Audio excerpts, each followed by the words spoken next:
Hello and welcome to the Just Another Castle podcast. I'm your host Matt, and with me this week is our resident gaming journalist Eli. Hello everyone! Our pro gamer Mike. What up, studs? And our retro aficionado Unoclay.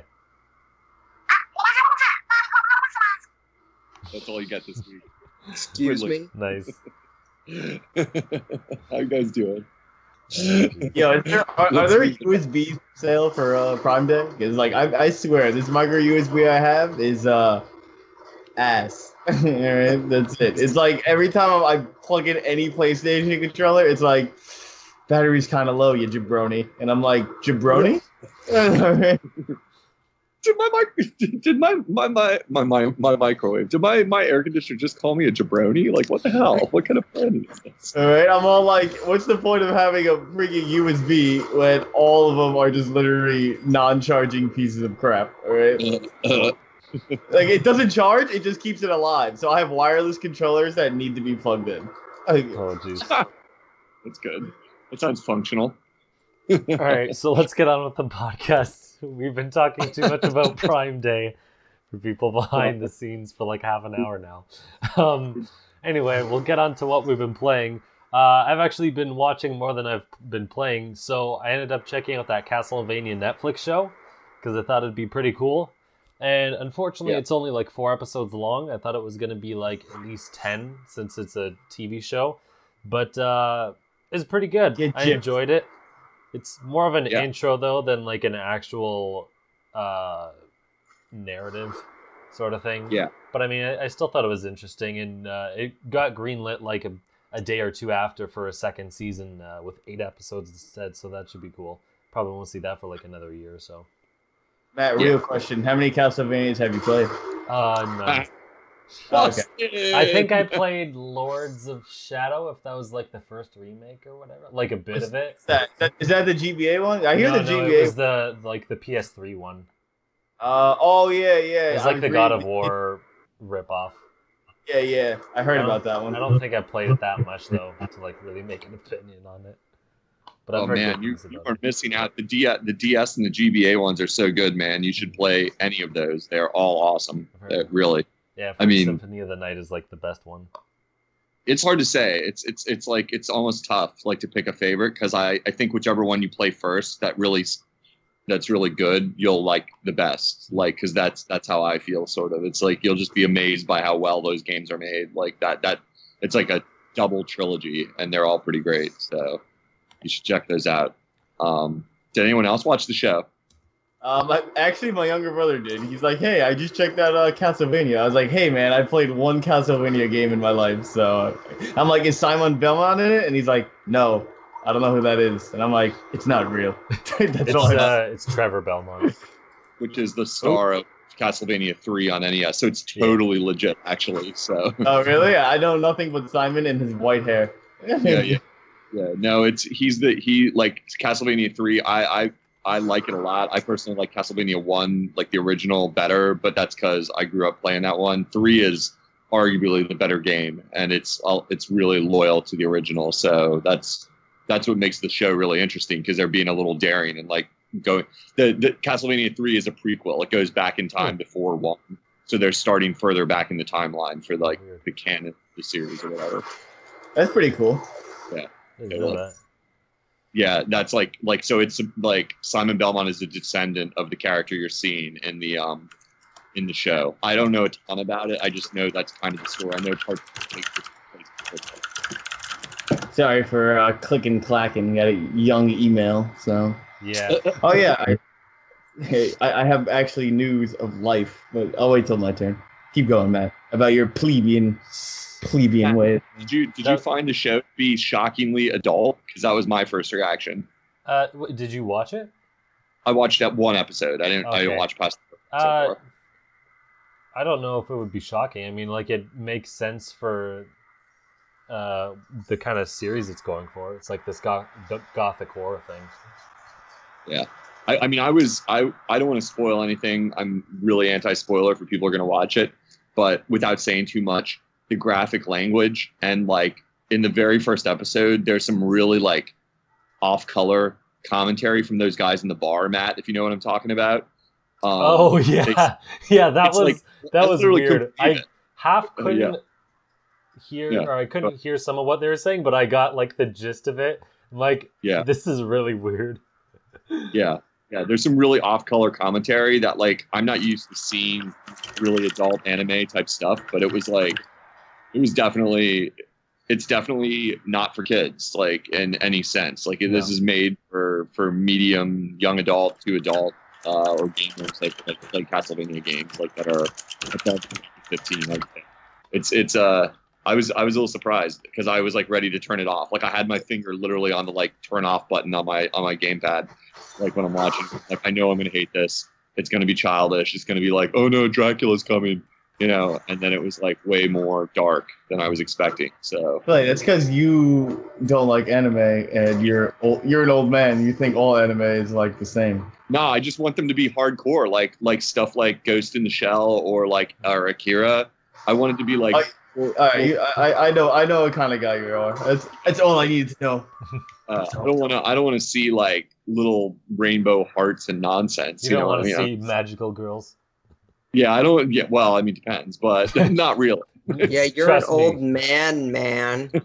Yeah, man. I just can't tolerate any movie that's like babyish anymore. I'm losing my ability to watch baby crap. That I'm just like, come on, like I know what's gonna happen here. Move it along, you know. Don't be a baby.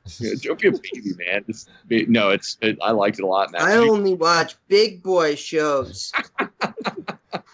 No Pokemon for this guy. Sorry, duds. Yo, all right, well that's fair. You don't have to watch Pokemon, but you know, there's a lot of other stuff. All right, Pokemon's Garbo, all right, the anime. Matt, but you liked it though overall, or what? Your opinion was it's pretty promising, or what's your opinion? Yeah, I thought it was pretty cool.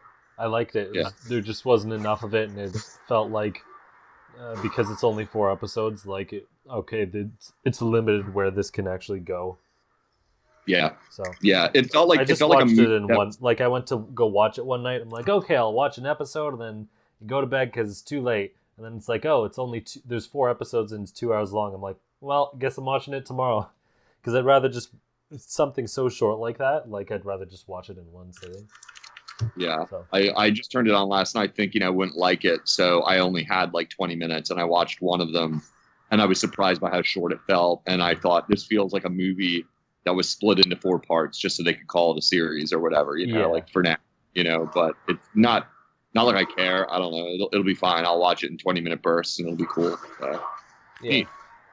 Neat. All right. Who has the audio going on in the background? Is that Mike? Are you playing Splatoon or something? It's definitely. Yeah, it's me play Splatoon. No, my bad. Let me lower my young Crash Bandicoot. Okay. Okay. Well, it's your turn to talk about your life. Are you like? Oh yeah. Yeah, tell us. I haven't really told anyone. I haven't social media. Damn it! You made me die. Now? Yeah. So I got accepted to a master's program. So I'm gonna be moving to Cali in like 2 weeks. And Nice. Where at? University of California, Irvine. I got into a master's of science and business analytics program, and yeah. Wow. Fancy. Yeah. You can get even more debt. Yeah. Exactly. California's not ready. I got for a scholarship too, so it's kind of cool. Oh, awesome! Oh. Congratulations, man. Forget the debt. Thanks, guys. Yeah, so I'll be in Cali where they release stuff earlier. And, Where's how far is Irvine from like shit that people know? 20 minutes from LA. I'm in Orange County. Really? 5 minutes from Long Beach and Dude. Laguna Beach. So when I come to E3 next year, we can meet again. Hell yeah, you're live for again. Except it won't be in smelly New York and with good pizza. Yeah, well, yeah, because we met, remember, a few years ago, and Mike took me, so I'd been paying. I mean, up until that point, I didn't care a whole lot. The trip was a gift, so I was just, like, spending money out the wazoo, because it was, a gift. So I'd, like, get, a slice of pizza for $3 or something like that. Yeah, it was, and then we have dollar slices here in New York, and and Mike's like, listen, slice and a drink for $3. Exactly. Mike was like, if you know where to go, like, there's no way you should be paying that much. So he took me to a place where it was like $1 a pizza slice. It's good stuff. Yeah, yo, dude, I'm glad you were your brother. We also your younger brother there, man. Yeah, yep. Yep. My brother. All right. Well, that was a funny trip because the gift was actually for him because it was for his bar mitzvah, but someone needed to chaperone him because he can't go to New York on his own. So like I had to come along too. Oh man, that's so badass! Right on, man. Well, congratulations, Mike. That's gonna But be yeah, congrats, man. Congrats. Thanks. Is It's that funny, girl- like I kind of was just like, I guess I'll take a graduate exam, and I was like, man, I suck. I didn't do that good. And then they're like, nah, you're mediocre. I was like, mediocre, baby, all day. Right? Fancy living, here we come. Man, Yeah. wow, California, La, la, bro. la, la, You're la. gonna be destroying another state. Congratulations. It's gonna be crazy. Thanks. And we moving across the country basically. But Matt, shout out for that SpongeBob reference. I know you got. Nice. Alright. Yeah, other than that, I've been playing that young Crash Bandicoot. If you want a full review, I can definitely give it to you right now. Go for it. All right, so I always hated Crash 1, and Crash 3 is always my favorite. They redid. Okay, I give it. I can't grade it like, oh, this is a 9 out of 10. So I kind of graded it like a school grade, where it's like, how close is it to the originals and how much I enjoyed it. Mhm. And I kind of gave it like a solid like 90 because like it's not exactly old Crash. You know what I mean? It's not it perfectly remade. It's not the same engine. Yeah, apparently they didn't even get the source code from Sony. They had to remake everything from what they saw from scratch. But I like what they did in Crash 1. They kind of changed some stuff. It's not exactly the same, but the games are still fun. I mean, like everyone who didn't play Crash back in the day should. And everyone who did play Crash back in the day, should give this a shot. Like, if you're a fan of old video games, definitely, like, this is a must-buy, especially if you played Crash when it came out.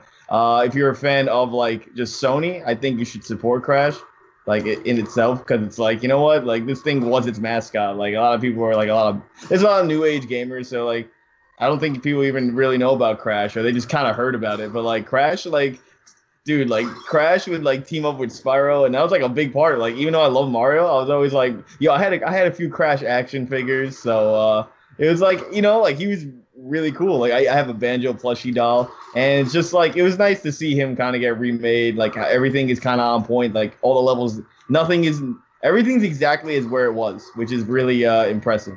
Like you would think like, oh, like maybe they missed this, or maybe this glitch isn't the same. Well, every glitch isn't like, oh, I can't run on the ropes the whole time. It's literally like a perfect remake level-wise, just not a perfect remake engine-wise, Which is pretty cool. Pretty cool, because like I feel like sometimes remasters don't get it done right, or like people get disappointed because like, oh, it's not exactly the same. Yeah, But this is pretty close. This is pretty close to like exactly the same. Like, my friend's a huge Crash 1 fan. He was a bit upset at first. He's like, oh man, I can't do this, or like, this speed run's a bit different here. And they moved some stuff so you can't like cheat your way through. But at the same time, it's got its own exploits, and it's just, just a fun game overall. So, nice. if you got $30, yeah, definitely give it a go. Or if you just like Crash, or if you're like Eli, get it for like $2 or something. Yeah, apparently. Inside joke. Inside joke. Sort of. So, Oh god, so Right on. Eli, what have That's you been up to? I never played Crash Bandicoot, the original, at all. Like, I just remember him as the guy that like stood outside Nintendo headquarters and yelled, "Hey, plumber boy!" Like, that's all I remember. Oh yeah, from the commercial. Literally, I know about him. they did those same style of ads on for this new one. It's pretty funny. I've seen them on did they? YouTube, a bunch of times. Oh no, it's funny. No Great. shit. I didn't know that meme would even ring a bell with you young bucks. I was like, I might be yelling down in the well here. No. Nice, cool. Sounds interesting. That's on PS4. Yep, on PS4. Rumors are it could come to PC. Doubt it, Really? but Activision does like money. And then there's also rumors of if you use the Spyro 3 code, because fun factoid, in Crash 2 there was a Spyro 2 demo, and Spyro 2 had a Crash 3 demo. And then Crash 3 had a Spyro 3 demo, and Spyro 3 had like a Crash Bash demo or CTR demo. So they used to team up together. Yeah, it's my PS4 Pro, freaking running this 100-degree room I have. But that's for a message you guys can't see. Yeah. So I heard that if you kind of do something with it, you can actually see like the Spyro remaster remake. But I kind of doubt it. But it'd be pretty cool. Yeah, hopefully. I heard it sold pretty well, so something else I'm sure will be coming out of it.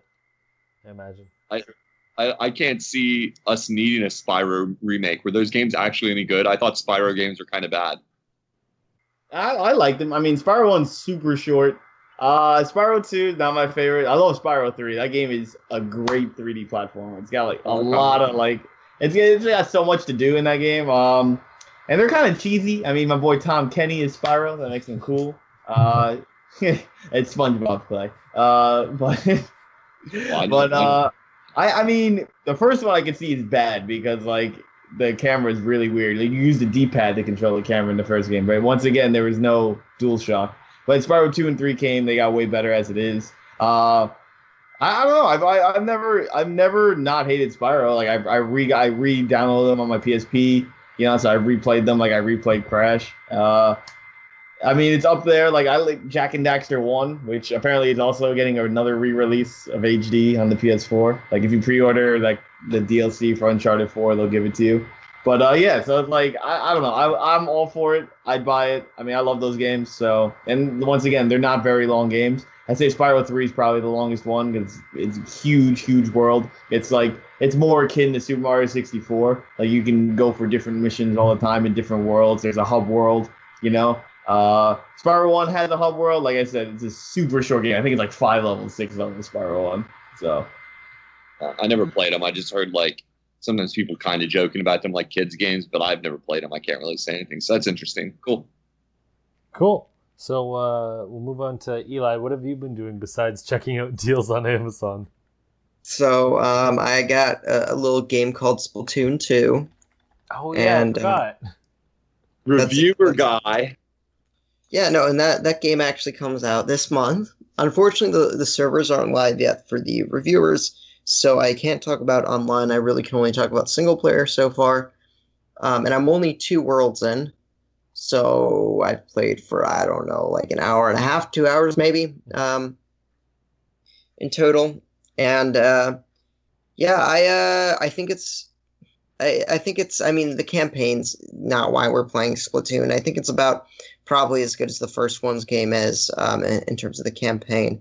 I think I like the bosses better. I think the bosses are really good so far. The 2 that I've faced, they're nice and strategic and not super easy like the first one was. The first game had pretty easy bosses other than the final one, in my opinion. So it's nice that there's a little bit more challenge in these ones.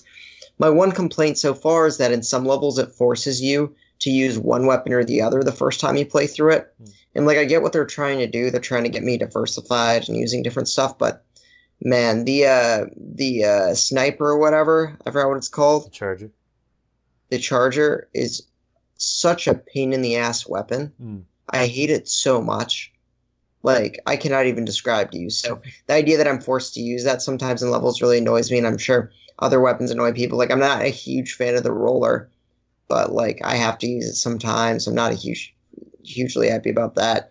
I did get to use one of the new weapons so far, which is the one with 2 guns. And that's probably what? The dualies. The dualies. Yeah. Dualies.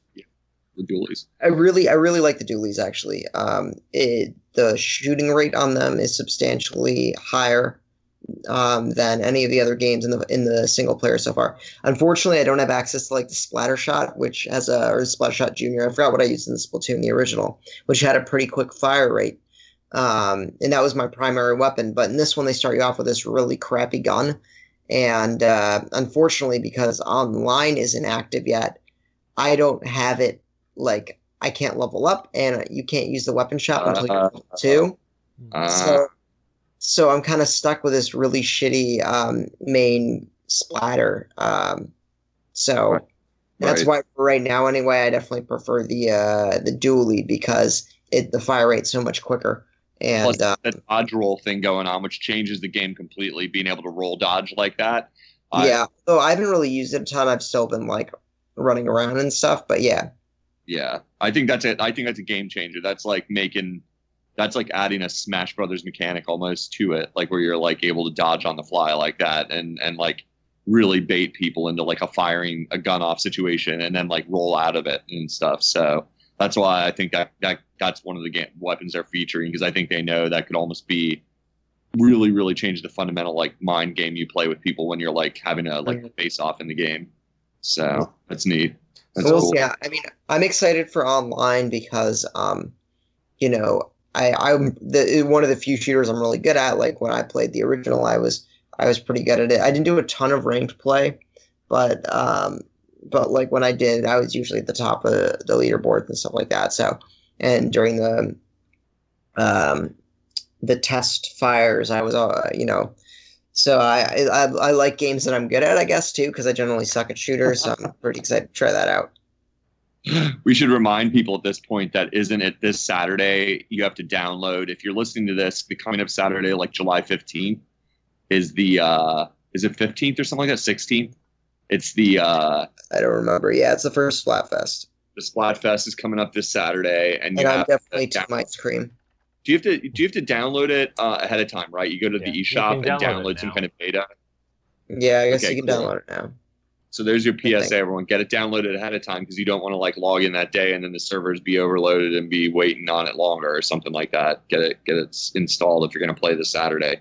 And cake get or on pie, right? Is it ice cream because ice cream is better than cake. That is. Yeah, dude. Get ice cream, team ice cream all the way around here. What, Mike, which team are you? I know he's going to say like Team Splatoon sucks or something. What is it? But there's ice cream, Splatoon. What is this? The teams are ice cream and cake. What for what? Splatoon? This makes no sense. He's like first Splatfest. Pay attention, bruh.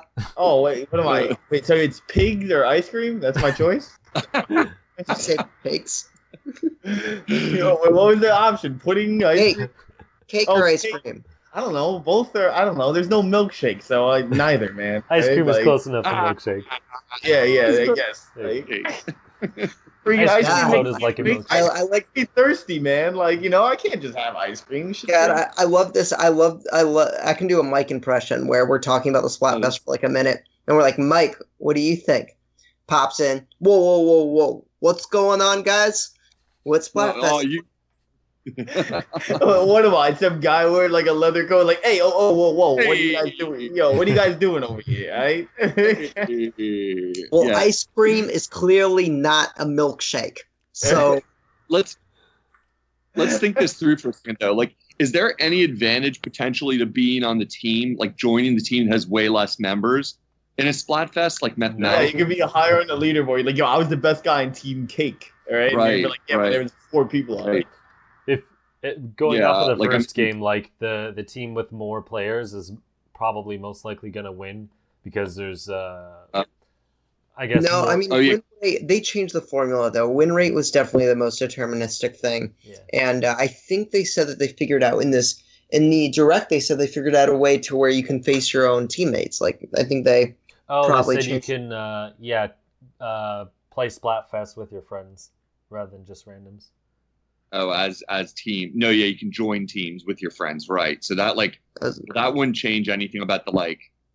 I was just trying to think, like, is there any reason you'd want to join Team Cake other than being a wrong thinking person who thinks cake is better than ice cream? Like what would you know what I mean? Like, is there a reason that it would be like better to be on the smaller team? Like, could you get?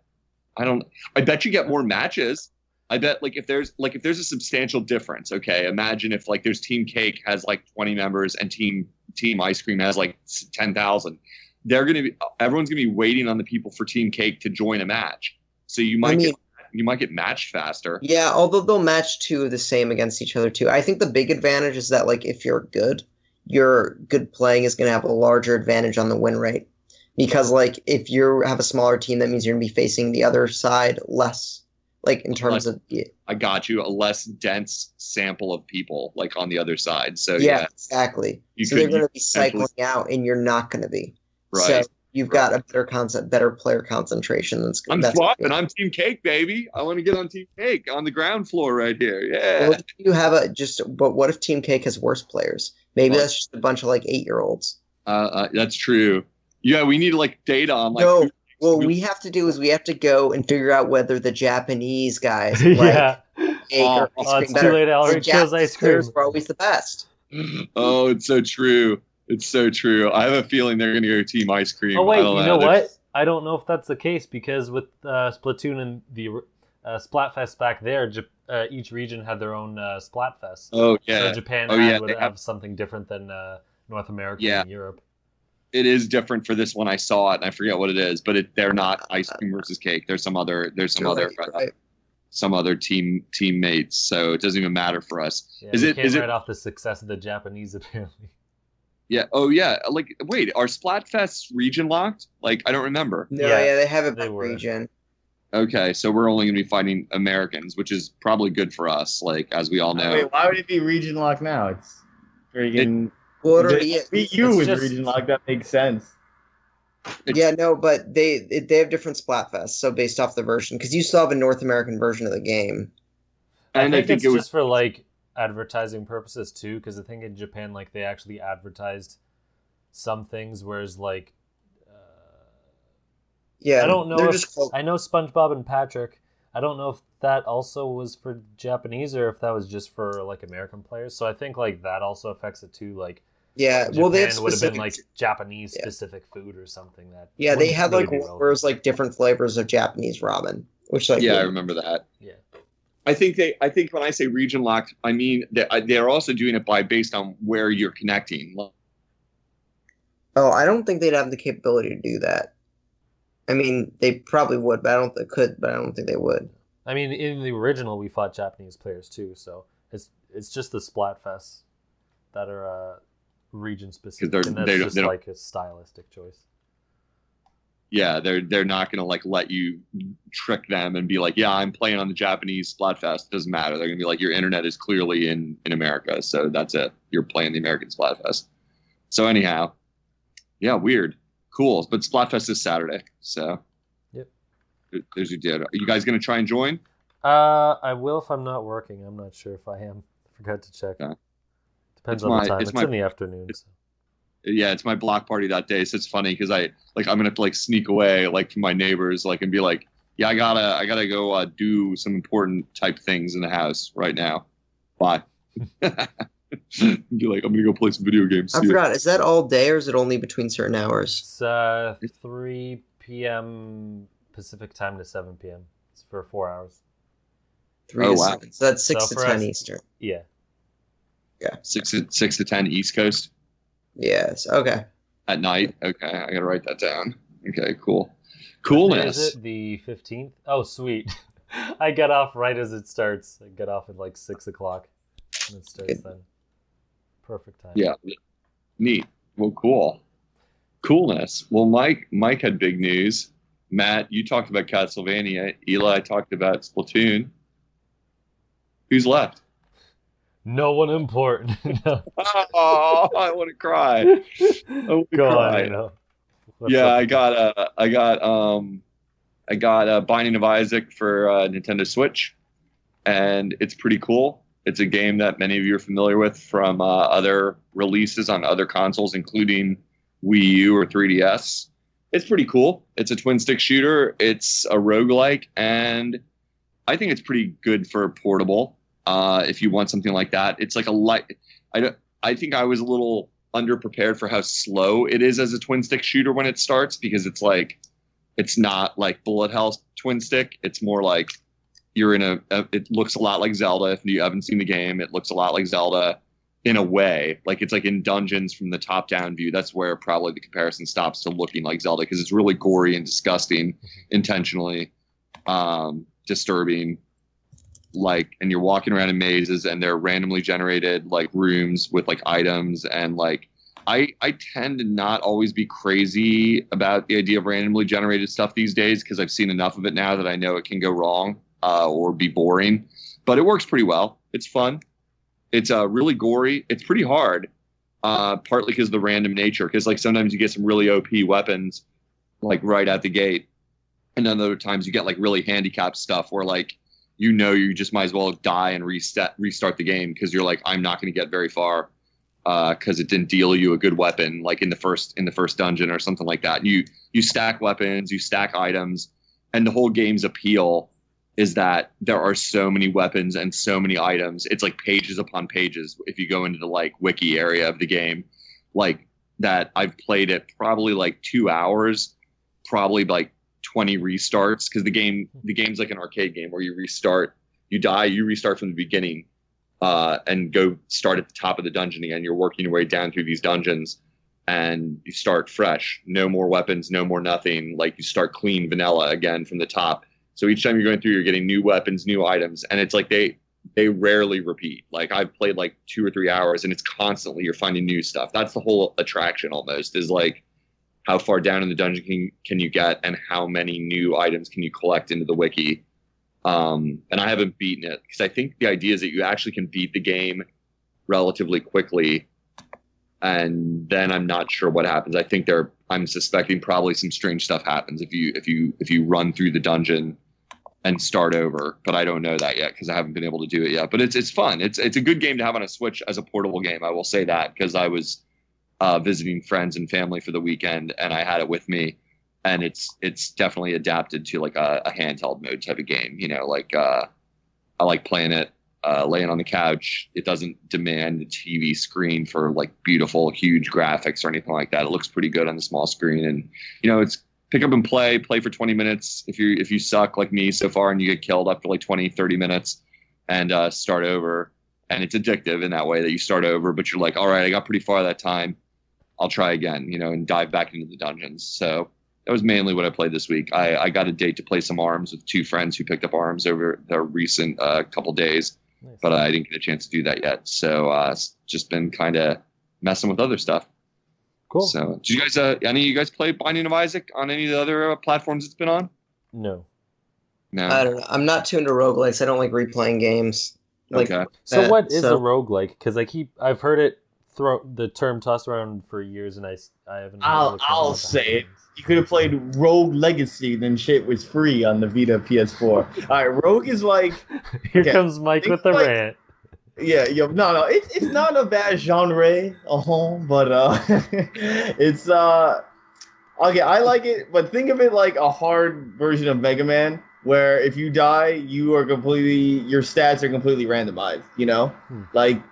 So for Rogue Legacy, you start off as a knight, and you're a basic knight. Like, so you're like, oh, okay, whatever. I do 1 damage, I have 1 defense, and I have 10 health. All right, cool. I die, and I come back, and I'm tall and lanky, and I have 20 HP, but I have 0 defense, and I still have 1 attack. And you're like, well, okay. Do I have the same items? You can find your old dead body, pick up some of the stuff, and then work from what you had, but. Essentially, it's kind of the way I like to think of it is like plug and play, because you keep going on, you could die. It's very easy to die. There's like a way. It's right. A very hard skill cap. It's very.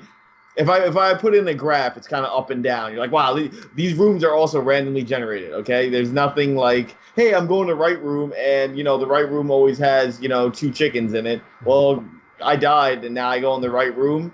When I'm out alive, because obviously you die, you could follow the same map path. But let's just say I get a game over. I'm like, all right, well, the first room's going to have 2 chickens, of course.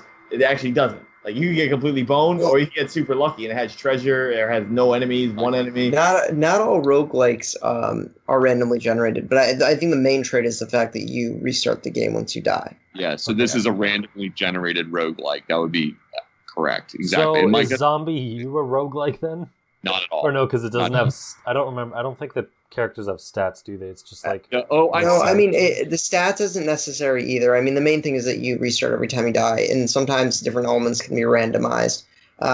Sometimes there'll be things where like that. You can build together a story. Like some roguelikes will have it to where like you're like piecing together a story, and maybe you'll go on one part of the map 1 life, and then you'll die, and you're like, well, I know enough about that now, so go somewhere else. There's like different ways to do it, but I think that just the main idea is that when you die, you restart. I see what he means about like Zombie U, but no, that was like that was just a clever way to tell the story. Would be the difference, Matt. Like I know what you're thinking. Still get your items back is the thing. Yeah, you would spawn as a new person. That's all. That's the only thing. You'd be like a new character in the game or whatever. But this is more like literally imagine a dungeon in original Zelda on NES, like the maze is scrambled, the items are completely new, and you're completely weak again. It's like Link lost all his weapons and gets dumped back in the top of the dungeon, and now it's all different. And like I was saying, this particular game, the whole attraction is there are so many weapons and so many different items that's almost why you keep playing, because you want to see what the next thing you're going to get is. Because like I got completely OP weapons earlier and got further than I'd ever gotten. Like within 3 levels of the dungeon, I was like just had more power, firepower, and stats than I'd had on any character up to that point.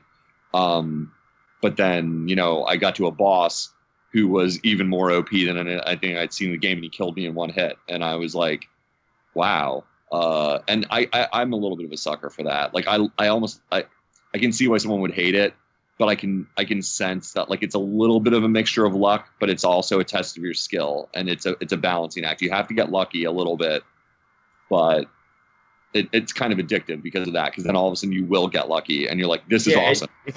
Yeah, I was gonna say definitely on that one. Like I love getting lucky. Like I love Rogue Legacy. I didn't think I'd get hooked, and then like one day I just got like ran through like the only time you ever get a check in Rogue Legacy is when you beat one of their 4 bosses.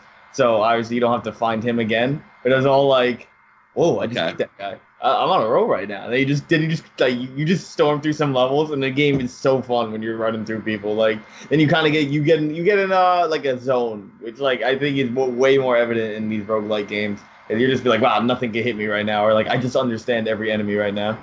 Yeah, that's well put. Because like earlier I got a random roll that some strange status effect happened, and I got like 20 gold coins at once. And in this game, money is really rare. Like having 5 is a lot. And all of a sudden I had 20 gold coins, and I was like, what in the hell just happened? I don't even know why it happened. Like some strange status effect went off, and now I'm like, I can buy anything I want in the next store. And then, you know, like I'm running around with like way more stuff than I should even have at that point. It felt like almost like too easy for a while until the boss decked me. I was like, whoa, you know, but it depends. Like, so we've described it at length. Crap, and you're like, F, I suck. Oh. By the way, so I'm going to read the quick description of roguelike on Wikipedia, just so that, I guess, for the readers. But it's pretty much what you guys said. It's a term described a subgenre that is characterized by dungeon crawl through procedurally generated game levels, turn-based gameplay, tile-based graphics, and permanent death of the player character.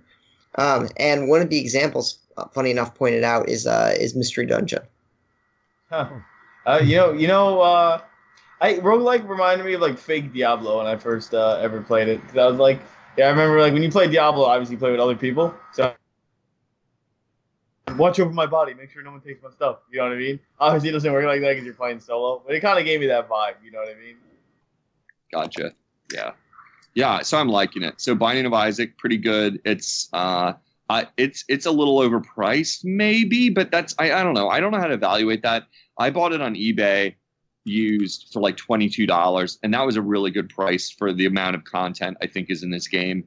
I think if you want to buy it, if you wanted to do like a buy it now on eBay, for instance, right now, it would probably be like $30, and new, I think it's $40. So make your decision based on that. I think there's a lot of content in it, and it's definitely like a little bit feels like an indie game. So maybe 40 feels like a lot, but it feels like a substantial indie game at the same time. So you're just like, well, you know, you got to make your decisions on that. You know, with all this sacred Prime Day coming up and everything like that, who knows? Maybe you can get a deal. You know, so like. Well, Best Buy I think has it for 30 right now, if you or maybe that deal already ended, but it was 30, and it was I guess 24 with the 20% off that Gamers Club Unlocked people get. So. Yeah, there you go. I think 30 is a really reasonable price if this sounds like the kind of game you're going to play a lot. Like if it doesn't sound like your cup of tea, then maybe watch a video and check it out. It's really graphic and it's really disturbing. And if you have any like trigger warnings about people making fun of religion, you should not play this game. I will say that. Like it's pretty it's South Parky in its sense of humor. You know, it's a little rough on people's personal beliefs. I could see that being an offensive thing, so I should probably give that disclaimer. It starts out rough and just hits really hard at organized religion and other stuff in it. It's got a weird plot. It's really demented. It's really graphic and gross in some ways. There's a lot of like disgusting enemies, disgusting graphics, stuff that's supposed to purposely visually disturb you in a cartoony way. Like think South Park almost, and that's kind of where it's going, only in a darker sense of humor almost. So, but I'm enjoying it. So there you go. All right, cool. So we'll move on to some news now. One of the big things that happened this week was the Splatoon Direct came out and gave us a little bit more information. I don't think it was enough, honestly, but I don't think there's much more to the game, to be honest. But so I'll just run over some quick things. Basically, everything has been tweaked to some extent. There's new stuff here and there. They have a new weapon, like not just a variation, but a new one called the Splatbrella. Apparently, it's not coming out until sometime later. I don't think it's in the default game. Yeah, they said that's a DLC. The Okay. Splatbrella. But Or what? it looks eventual interesting. Yeah, it looks interesting, and it also looks like I'm gonna hate it. Basically, you can block attacks, and what you can also do is you can throw your umbrella like forward in a straight line, and it'll stay open and block things as it's being pushed forward. So I could see that being used in a lot of different situations. Of course, you have to wait till the downtime. I'm sorry, I didn't mean to interrupt you. I thought you were. I just want to say, I thought it looked really cool. Like the idea of a weapon that's also a shield is something that's new for Splatoon. Yeah, for sure. Neat. Did they show another new weapon at the same spot of the direct, or was it only the Splatbrella that they showed? They showed some other ones, but they were just like variations of other weapons. Okay. Right. Yeah. I thought it looked neat. You say you hate it. You hate it because you think it's going to be offensively overpowered or something, or what? Oh, I mean, I think it looks cool, but I think it's going to be one of those weapons that, like, if someone's good with it, it's going to be annoying, like the ink brush.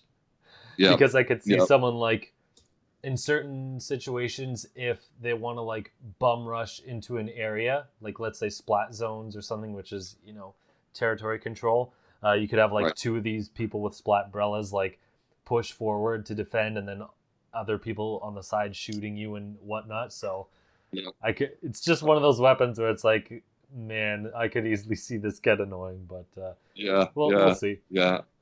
I thought it looked interesting. I thought it was neat because it's like it's a subtle change to the game that's like almost ingenious. It's like, oh, now we have shields. Like some characters have shields that like are directional shields, not just like special weapon shields, like the bubble or whatever. Like this is like you can offensively, like you said, move in, but they'll probably make the gun a little less powerful because of that. It'll be like, well, then you're gonna have a little bit like shorter range on their guns or something like that. Sure. I don't know, but it'll be interesting to see how they play it out. Yeah, it's like a new class, and that's what I like about it. Yeah, so cool.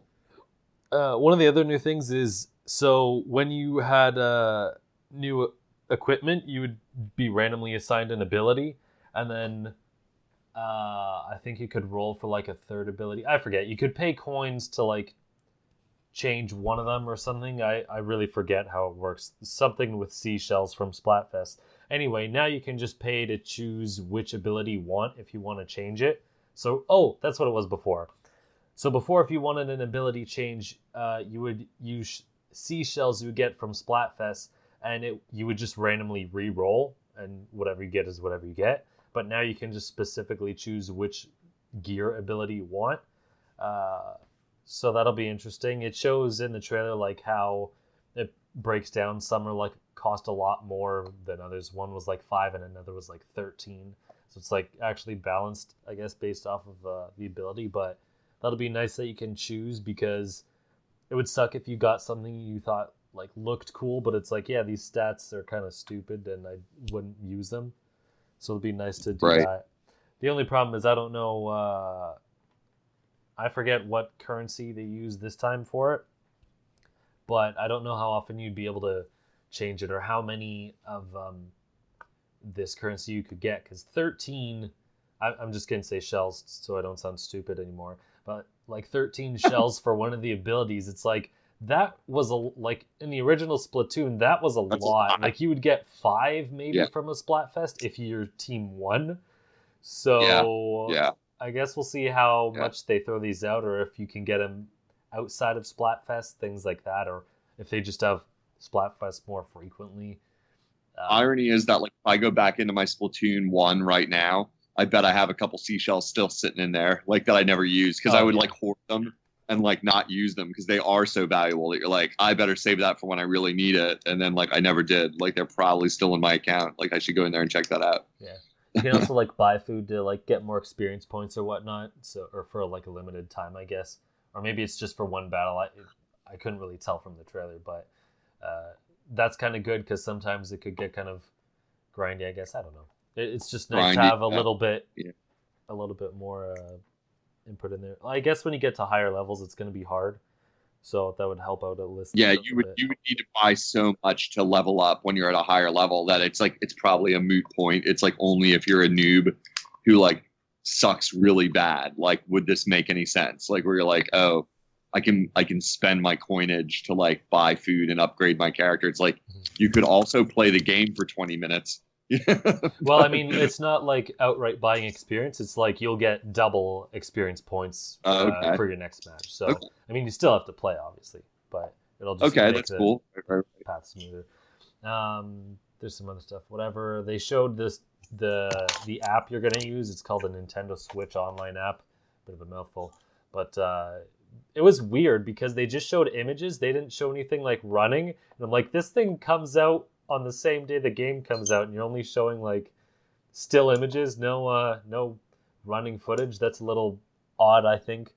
But there's a whole crap load of stats. I forgot the original Splatoon had this too. It was just on a separate website. But you can see like stats of the last 50 battles and the gear of everyone and some other stuff. You can invite your Switch friends to go online or from other social media networks, so I guess like Facebook and Twitter probably, and stuff. So that's neat. And then what? I was gonna say you can now ignore your friends who are asking you to play games with them, like on a new media format. Yeah. You'd be like, "Yeah, my buddy wants to play Splatoon right now. Sorry, I'm busy looking at internet porn. See ya." It's better than getting stupid Candy Crush invites. I don't even know how that works. What you check each other's stats on that? Like, you can't play those games together. It doesn't make sense. Oh, join my Farmville. No. Oh man. Get lost. That's funny. I didn't know that was a thing. I did not know that Candy Crush invites were a thing. Yeah. Wow. But yeah, and then they ended off with Splatoon's gonna get a year of updates, so like weapon and gear and I assume maps and whatnot, and then 2 years of Splatfest. So they're really like, yeah, we're supporting this. We want to make sure you know that. It's really interesting that they're doing this with a bunch of games. They're just saying like fully outright, like, yeah, we're supporting this now, so don't leave. Don't leave the party early, kids. Yeah. I think they're at least I can say anecdotally, which is no kind of data, but like I do have knowledge personally of 2 people that like are getting Switches because of Splatoon 2. Like my friend was borrowing Splatoon 1 from me this last week, and he was having a pretty bad time with the game, saying that like every time he got matched up with some people, they would just get like base camped. Like people would just like squat on their spawn point or near it and just kill them as they came out, and like just getting steamrolled and was hating the game. And then I gave him some tips, and he got converted and bought a Switch already in anticipation of Splatoon 2. And you mean he found a Switch? yeah, that Amazon thing, like where it was on Amazon for like an hour the other day. Like he got one. Like he caught the bug, and he was getting after it, like, and bought it. And I can say that anecdotally for him, the push they're making with Splatoon was helpful, because he was like interested enough to borrow Splatoon 1 from me, play it a bunch, even stick with it past the point where he was getting mad at it. Like he said, he was rage quitting on it, that he was like, I just can't stand how good everyone is. And it feels like Call of Duty type experience where everyone just like kills you so fast that you can't even enjoy the game. Yeah. And then went from being in that mindset to being like, I'm buying a Switch so I can play this new game. So it's anecdotal, but you know, it has an effect when like you're saying, they announce we're going to support this game. It's this is part of the Nintendo plan here. You should get on the plan, you know, that kind of thing. So wait, guys. There's a Candy Crush TV show though. Oh gosh, I think I heard about that. It's Mario Lopez. CBS's Candy Crush game show aired Sunday night. Oh, game show. I Okay. knew that. was I thinking heard it was that. going to be an animated show, like falling Yeah, no, I heard that candy pieces. game show of Candy Crush. I've heard that from somebody. That's How pretty does funny. that make sense? Oh man. Oh, what the heck? Dude. Okay, I'm looking at a picture and someone's like hanging from a bungee cord and I guess has to like tap the screen. So I guess they have to like do some sort of acrobatics while awesome. actually playing. That's really weird. I mean, it might be a bit That's interesting. really It's definitely not that's like I actually like the idea of that. That's funny. Yeah. Oh man. Well, I mean, Well, at least they did something neat with it rather than a bunch of other properties that are adapted. Bunch of other. Yeah. What else was in this Splatoon? Oh, pretty were you much going to it, talk about? Oh, were you going to talk at all? Or I wanted to ask Eli, kind of sticking on the Splatoon topic too. Are you able to play the Horde mode, the salmon run? No, mode? unfortunately, since that's an online mode as well. I think it has local as No well. offline. There's no I mean, offline it's mode. got not for. I did not see a split screen option when I went in there. Like there was like local play, but not like split screen. So Yeah, I think. Yeah, there is. So, Unoclay, there is like local wireless for Salmon Run because I think they said that in the direct. Yeah. But yeah, I don't. Like Eli said, I don't know if there's actual split screen for any of the modes. Is there? But I did not find any split screen so far. So you can't really play weird. Salmon Run as a single player Horde mode. It's no. It's only co-op. Yes. Oh, okay. I'm not trying to sound disappointed there. At least, I mean, there might be a way that I'm not aware of, but I tried to do it, and I couldn't. So Okay. Unoclay, what you're gonna have to do is buy 3 other Switches and 3 other copies of Splatoon 2, and then just put them in and have them play, and then just play by yourself. We can do this. We can do this. We can do this. I mean, it as might long be as a I can little find this. hard, but you Yeah. can do it. No, because what I'm worried about is like that was my big, maybe like you guys have heard me say before. This is my definitely what I'm really interested to see if this salmon run is good. But I saw in the direct, if I'm not mistaken, and correct me, that so salmon run is if you're playing in the general lobby with like strangers or anybody is only at specific times. Yeah, I And think that's- so. it's yeah, just like all and the other that's- modes. And then That's you're big. saying like I thought, but you're saying, I guess I misunderstood. I was thinking they clarified it to be like you can still play it in a single player mode, but that what they were really saying is it's only local. Co-op is also anytime. So as long as you have a friend, you could. Oh, and it's even local. You're saying it's like you can't even play online with your friends. You have to like be sitting next to each other to play Salmon Run at other times. Is that what we think is the we're not sure. I can So, sense by this. I'll, I guess, list what I think. All I is can how tell it you is works. that I have not been able to play alone. Uh-huh. There So- may be something that I'm not seeing, but I walked to the place where there's salmon run, and all it said was, your online isn't up, so you can't do that online, and look for a room locally, and there's no room locally because nobody else has. Splatoon Yeah, 2. that sounds like confirmation. That's like if I had somebody sitting in the room with another Switch with me, I could play Salmon Run, but that's the only way. I'd have to. Well, you could Okay. play like online, like the other modes in Splatoon. We could play like Splat Zone or whatever the heck the other crap was, like online as friends. But I mean that But only that also has to be only at at specific times. times. Yeah.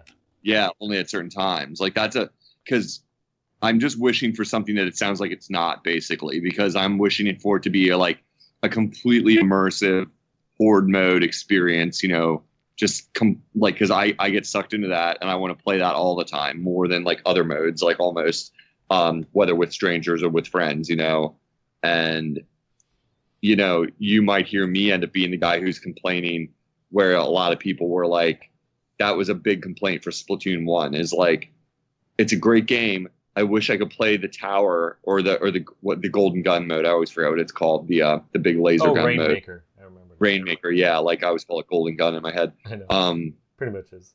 Like yeah, golden eye. Woo woo. But like yeah, like and people, that's a number one complaint. People like, I wish I could just play the mode I want.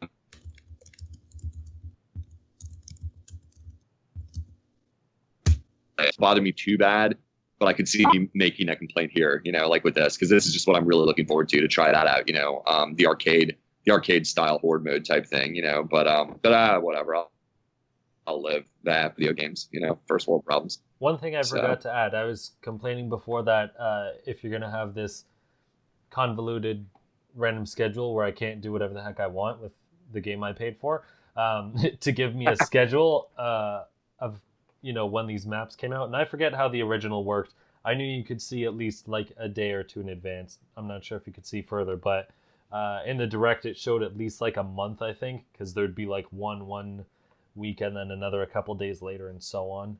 So there's that at least. That's good. Anyway, what did you guys think of the Splatoon 2 direct? Mike, why don't you go? Yeah, Mike, what did you think of the Splatoon 2 direct? Like, I'm rubbing my hands together in glee in anticipation. Did you watch it, for one thing? No, I don't think I've ever watched any Splatoon direct in my life. And I'm like, that happened. And then I'll read some articles and I go, man, they're comparing it to a game I never played, so this article is irrelevant to me because I don't understand what's going on. It's like, hey, there's a horde mode. I was like, oh, that's in Gears of War. I don't know anything else past that. So, cool, I guess, question mark? I don't know. What do the Splatoonies say? Is it good? You done heard us saying it, though. That's cool. Like, I get it. Like, whenever there's a Pokemon direct, like, I'm the same way. I'm not even making fun. Like, I'm just, at least Splatoons, I at least, kind of pay attention. For Fire Emblem Directs, I'm like banning reporting you Nintendo. I'm like trash. Like, flagging the video. This. Yeah, I'm like banning them like YouTube. I'm like, look what they're putting up. All right, cancer. Okay. No, it's better than Fire Emblem. I'll say that. High praise for Mike. Maybe we may have an episode title right there, like Splatoon 2. At least it's better than Fire Emblem. I was going to say better than cancer, but better than cancer, man. Jeez. I don't know about that. We'll see. Harsh. Why is everything I say the title? Because it's so good. Quotable. Because you're only on here like once every 3 months, so we got to get you in here somehow. He's been doing better. He's been up 2 out of 3. Yeah, he's been, got to give credit where. Yeah. I was here for like 3 minutes. The other one. Right. Yeah. We were considering that you might become a featured guest rather than a panel member for a minute. Yeah, I'm just that good. I could do both.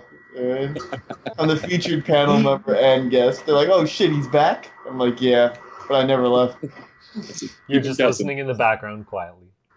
Yeah, keep him guessing. Are you actually buying Splatoon 2, Mike? Oh yeah, I actually am pretty hyped.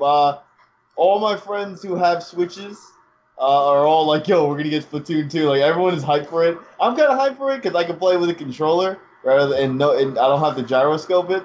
I mean, Splatoon, like I said, I played all the global test fires, Like, I played them all. I just never got around to buying Splatoon 1.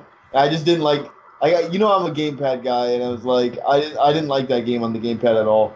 And so it was... Which was rare, because I love the gamepad. Like, I was giving it high praise. Like, I mean...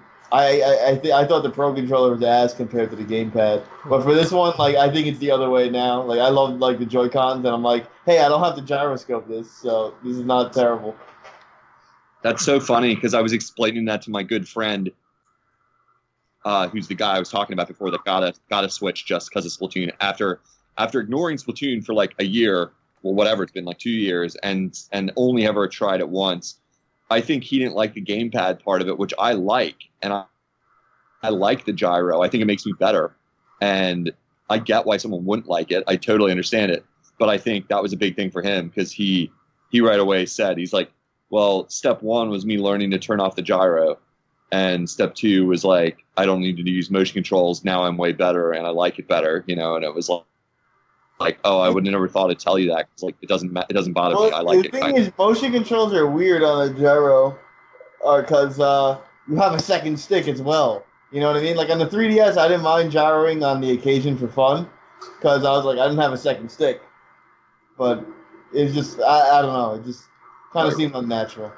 Right. I can see it both ways on that. It's the same thing we were talking about the other week that like Matt was making fun of me for like not playing ARMS with motion controls. Yeah, come on, play it the worst way. Jeez. Yeah, you gotta play it the correct way. That's why ARMS sucks. It's harder. The game is made as like the gimmick is fighting like boxing with motion plus, and then of course nobody does that way. That pisses me off. The entire board of ARMS is a lie. Okay. I'm telling you that might not be the best way to play it for competitive sake, but it is fun. I'm a convert. Like it's pretty fun because it challenges you to think differently. You really have to think hard about throwing your arms and stuff like that. And I don't know. I'm having fun with it. I am worse. I mean, there's no doubt. Like I'm worse, but oh yeah, they're supposed to like as long as I'm playing that guy this week. What's that? They're supposed to release that Max Brass guy this week. Oh, is that coming out this week too? Yeah, it's on Wednesday. I haven't played with all the regular characters yet, so to me, it's like, okay, cool, whatever. Like, I'm sure lots of people are like, it's like chafing at the bit for like more characters, but to me, it's like, I like haven't put enough time into it to even play. I've never even tried the one that I can tell everyone thinks is the best. I got a question. It's you guys think like Little Mac or something will be ARMS character or Sonic? I'll get it as Sonic one. Why Sonic? Because like he has springs. Yeah, I know. Why Sonic? So no that's Sonic. About right, having springs and stuff. Yeah, your arms are like it wouldn't make any sense. He would need like robot arms or something. Like I don't even know. It would be the most tangent. It would be so gentle. Use the Sonic Boom Sonic, and have his arms really long because does the shtick about people complaining about it.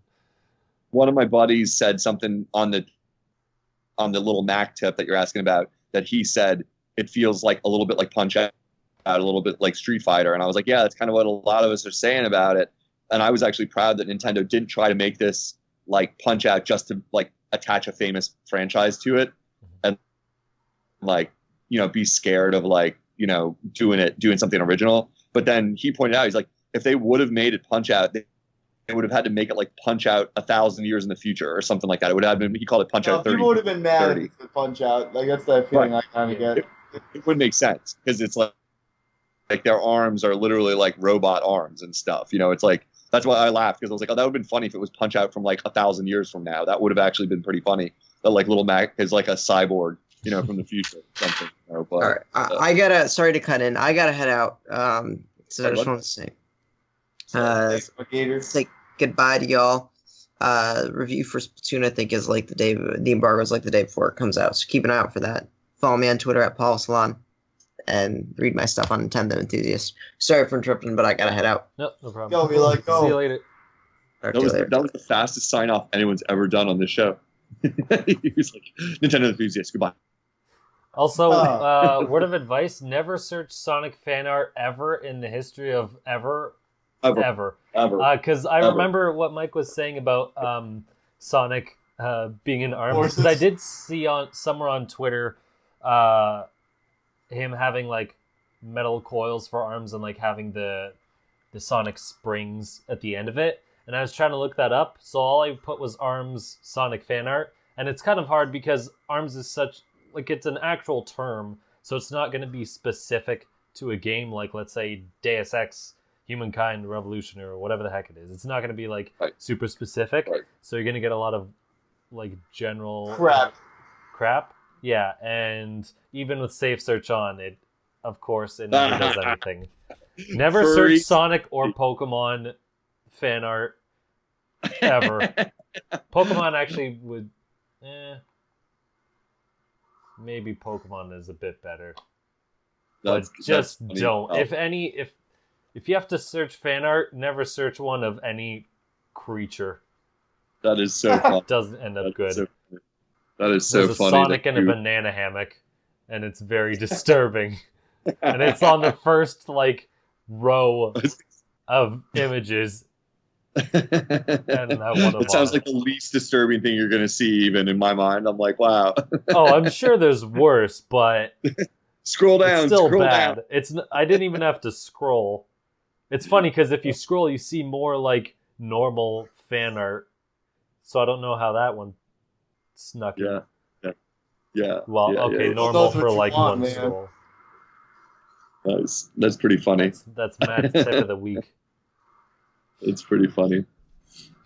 Oh man. Well, what else we got? Eli's out of here now. We can talk about stuff Eli hates. What else? Good. I don't want to go on too much longer, but I will throw this one out. So the Steel Diver developer said he'd like to work on F-Zero. This is just like a hypothetical sort of thing. But he was saying if he were to make one, he'd prefer to make a smaller one like the original rather than a bigger game like GX. But he doesn't think that would be possible because he believes that Nintendo's more focused on bigger experiences and wouldn't really go for a smaller game. So my question is, does F-Zero, if it were to return, does it need to be a bigger game than GX was on GameCube, or can they get away with a smaller experience? And what would you actually want? They can only get away with a small one if it's on the 3DS. If it's going on the Switch, people will be angry if it wasn't like GX. That's what I'm thinking too. I've never played GX, so I really don't have an idea, but I'll trust that it's a larger game in quotes. Not sure. I've played the original F-Zero a bunch on SNES, which is, not a huge game by modern standards at all. I could, look, I think the answer to that question is, we've talked about it before, Nintendo's openly said they're not sure what to do with the franchise. Mm-hmm. That's why there is no new F-Zero, because it's like, well, Nintendo likes to make unique versions of their games. They don't want to just keep iterating on the same game again and again. So, if the answer is to go back to basics and make a basic, straightforward $20 game, because we know, with Nintendo, they're never going to release a game that's cheap. It's always going to be higher than $20. If I say 20, it's going to be 30. Mm-hmm. But yeah, Star Fox Guard. Yeah, exactly. What was that? What did that retail for? $20? It was like $30, I think. Yeah, see, that's exactly a great example, Matt. Exactly. Well, maybe it was $30 Canadian, so maybe it was $20 American. But let's say $20 to $30. The point is the same, exactly. Yeah. That was an excellent example. Even if they market it as a smaller experience, they're like, look, back to basics. It's a straight up racer. It's nothing fancy. It's not going to have all these bells and whistles. It's going to be a classic arcade experience type thing, racer experience. It's still going to be a certain amount of money, whatever. Let's ignore that for now. If that's the only way to get them to make one and it's good, then I'm for it. But I also get what they're saying, that it's I don't know, the worst thing you can do is ruin a series by making needless sequels to it. Or it's not the worst thing you can do, but it's a bad thing. And I don't know. F-Zero is a hallowed series for a lot of us that we remember it fondly. It's like Punch-Out. The reason there aren't a ton of Punch-Outs is because how much can you do with this formula? It's really tough to change it. We invented this funny idea. It's got classic appeal, but it's a limited idea. And so we just don't make more of them if we don't know what to do about it. So I don't know. It's a tough call. The Steel Diver developer, I'm I hope you've done other games besides Steel Diver. Because you stink. Well timed. Well, it was someone asked him, I think, in some interview. So I don't mean to be a dick. I played some of that game. I played a lot of it because 3DS had nothing on it. But it was boring. I mean, and I'm a guy who grew up playing freaking boring submarine games on my Apple II and stuff. That game, Steel Diver, was not up to snuff for a modern game.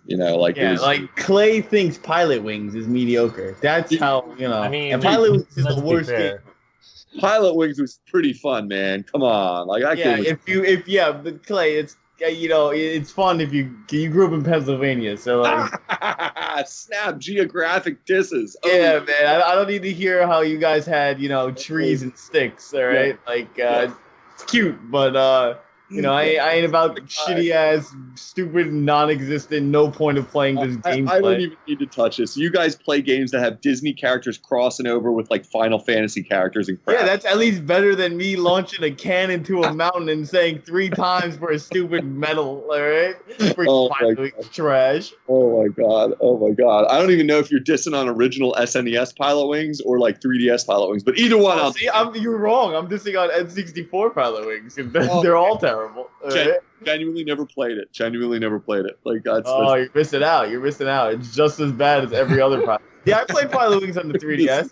How did I play it, you wonder? Well, I'll tell you how. I was there when the Nintendo 3DS like launch bus was going around. It was in Grand Central Station. And they're like, hey guys, we have Street Fighter 4 and Pilot Wings. I was like, man, this lineup blows ass. And then like 4 months later, everyone on the planet's like, wow, the 3DS lineup blows ass. And I was like, yeah, I said that first. Patent that, all right? Called it. This guy called it. And you're still hating on Pilot Wings, man. Well, teacher, man. Teacher. Hey, you know what I said? I also said, I was like, yo, once the 3DS launches one Mario game, it's going to be fire, okay? And all it took was them to launch Super Mario 3D Land, and then the 3DS literally became freaking hotcakes. Who would have thought that a Mario game would save a Nintendo system? What's up with that? Yeah, right? Like, it's crazy. It did also help that they got like a 30%. Yeah, like, you know what? We got an idea, guys. Let's throw this Mario character in one of our new systems, and it might do a little bit better than it is doing right now. Like, but we have Street Fighter 4, but everyone else was saying. Right? Oh, it's funny. Just so this developer doesn't get pooped on so much, I checked into the source. For once, actually having the source in this Word document file actually paid off. Nice. He's worked on 1080 snowboarding on the N64 and recently made Tank Troopers for the 3DS. Oh, okay. Wait. Thanks for letting me rant again, buddy. 1080. Okay, you know what? Yeah, I got a better snowboarding game. It's called Mother Effing Snowboard Kids, made by my boy X. All right, so if he can't even get on that level of snowboard, all right. So that is a great snowboard. I never played 1080. I heard good things about it. I never played it though. 1080 was pretty big. I remember seeing it a lot in Nintendo magazines, like when I used to have Nintendo Power. But like on the real note though, freaking Snowboard Kids is the shit. It is. Like that's. Well, anywho, what else, Matt? Anything else? Like last things we got to wrap up here? Oh, I was just gonna say, it's weird if they made an F-Zero that was like a smaller scale on the Switch, I'd be kind of like bummed. But I've always wanted like an F-Zero on the 3DS in 3D because I think that would be like a really cool game to have 3D. But they're also not really using 3D anymore, so even if they did it, I'm pretty sure they wouldn't have 3D, which would suck. Yeah, that's a shame because you're right, man. That's a real missed opportunity for that system. It's a shame. It's a shame. Yeah. I'm not the hugest F-Zero fan ever. But yeah. I would buy. I'm not either. I think I only have one game, which is GX, which apparently is like the hardest one. And I don't remember how much I actually played of it. I definitely didn't beat it. I'm not even actually sure. I'll ask Mike about this. What the developer said. That F-Zero GX I didn't beat it with every character. I only beat it with like a few characters. Okay, well, let's say the guy said that F-Zero GX is big. What exactly is different between like this and any other F-Zero? Because isn't it just like for me? Honestly, the only opinion I thought was like, I'm like, is the tracks bigger or is it the fact that you got to play this? There's a story mode with all like 20 characters. You know, I don't know. I still don't know what they mean by it being bigger to this day, and I'm like. Because I'm like, man, these laps are kind of long, but then there's like some two lap maps, and I'm like, all right, that's not that long. And then there's also like, I think it's just I think it really does have to do in the story. But like I said, I didn't beat it with every character because like I just wasn't good with some of the other characters. I'm like, this car I'm not that good at turning with, and I didn't want to play the same damn maps a million times, you know? Yeah. I was all like, I mean, it's fun, but I had Double Dash, you know? Like, hey, why am I going to keep playing GX when I can play Double Dash? Yeah. Crap, I was going to say something. What was I going to say? I don't know. Oh, well. I guess forget it. I'll probably remember after we finish recording the podcast and feel stupid. I think we'll wrap it up there for this week. You can find me at the Mega Viking on Facebook, Twitter, and YouTube. And Mike, where can people find you? All right, guys, you find me Troy Filibuster and on Twitter and Twitch, and then SME Gaming 64 on that young YouTube. Cool. And Unoclay, where can we find you? I am Unoclay on Switch, and if you want to get my Switch friend code, you can always go to my Switch-related Twitter profile, which is Unoclay_Switch, and my friend code is in my profile there. And send me a friend request, because I will be playing Nintendo-related games, including Pilot Wings Online Switch version when they release it. So I can't wait. All right. So wherever you're listening, you can find Just Another Castle on basically every platform on the internet. You can hit up. Gosh dang it, Mike! You couldn't wait until after to click. I couldn't help it. Young emails. You ruined it. Leaving it in there. Whatever. See you next time, and keep playing Nintendo. Baby. Damn you, Mike. Damn you.